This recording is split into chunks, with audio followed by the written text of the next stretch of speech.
This time, we are going to try and track down the 1983 Mercedes 280 SL and the 1983 Lotus Esprit that were the first two cars featured on Series 5. We the dealers skipped 2007 and returned to our screens in the autumn of 2008. We the dealers title was now suffixed with on the road. Basically what this meant was some of the cars they were sourcing from mainland Europe, and obviously this meant they would be left-hand drive. Their budget for this series was £5,000 to buy and restore a classic. First up is the Mercedes-Benz 280 SL, and this program first aired in October 2008.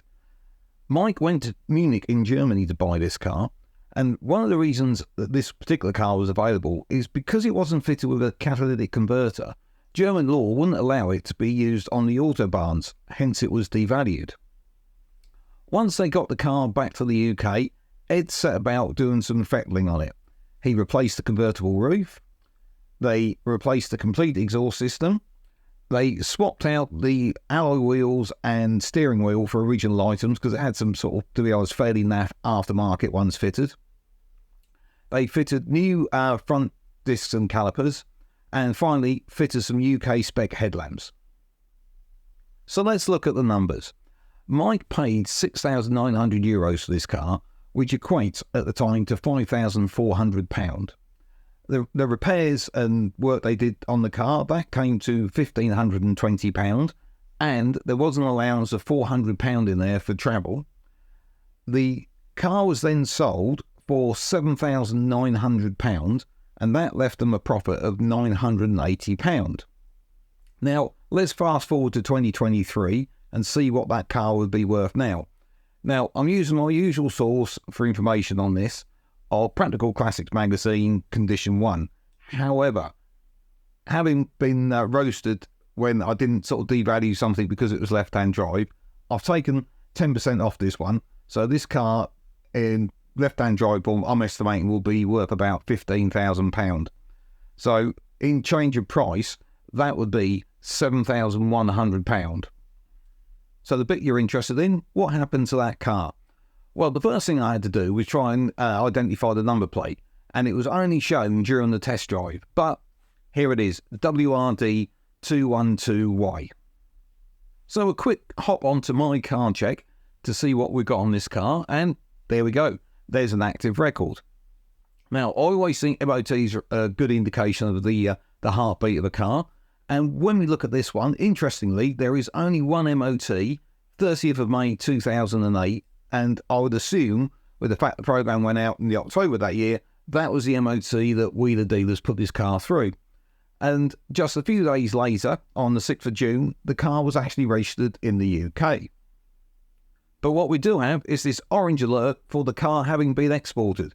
And yes, 5th of November 2008, this car was exported just 5 months after it was registered in the UK. It spent a very short amount of time here. Where it's gone, who knows? It's very difficult to track a car once it's left the UK. I've done the usual digging around, so maybe you guys out there can help me with its location. Well, I'm glad that first car was a quick one, because the second one isn't. The car in question is a 1983 Lotus Esprit, and this program first aired on the 4th of November 2008. Mike bought this for just £3,600 because it didn't have an MOT due to exhaust and suspension issues. In addition to those problems, there were quite a lot of bits and pieces Ed needed to do. He took the engine out to fit a new cam bell. He also put on a stainless steel exhaust manifold, and while it was out, he gave the engine at full service. The aftermarket sunroof was leaking, and Ed needed to tweak the brackets to make it seal properly. But unfortunately, this leaking sunroof had ruined the interior, and Mike managed to source another interior from a Lotus specialist. But interestingly, there was quite a lot of internet chatter about this particular item, because apparently the seller of this admitted he was originally going to skip this interior rather than sell it. So let's see how the numbers worked out on this one. As I already said, Mike bought it for £3,600. The repairs cost £785, and they went on to sell it for £6,200. and that gave them a profit of 1,815, which is one of the healthier profits of that period of wheeler dealers. So whizzing forward to 2023, looking at Practical Classics valuation guide, they reckon now that car would be worth £18,500, which gives them an uplift of £12,300, which is not bad over that period of time. Now, the bit you're really here for, what's happened to that car? Well, as you now know, my first stop is my car check, and nothing. It's not listed. I thought, DVLA? No, not listed. Now, had the car have been stolen or written off or exported, it would have shown up under my car check. The problem we've got is I have a deep suspicion that this car has been moved onto a private plate, and I'll explain to you later in the story why I think that. The buyer on the show was allegedly after the car for his son, who was based in Gibraltar, and Gibraltar is a small UK territory at the entrance to the Mediterranean Sea. Now, I couldn't find much to prove this one way or the other. The only thing I found in support of it was this post on the RMS forum, which is based in Northern Ireland, and where Driven had posted that he'd seen the car in a compound by the runway in Gibraltar, and allegedly it hadn't been registered over there because of the tax issues that it incurred. Now, this is one post on one forum, so I'm not quite sure how much weight we should give this, because we don't actually know whether it went out there or not for 100% certainty.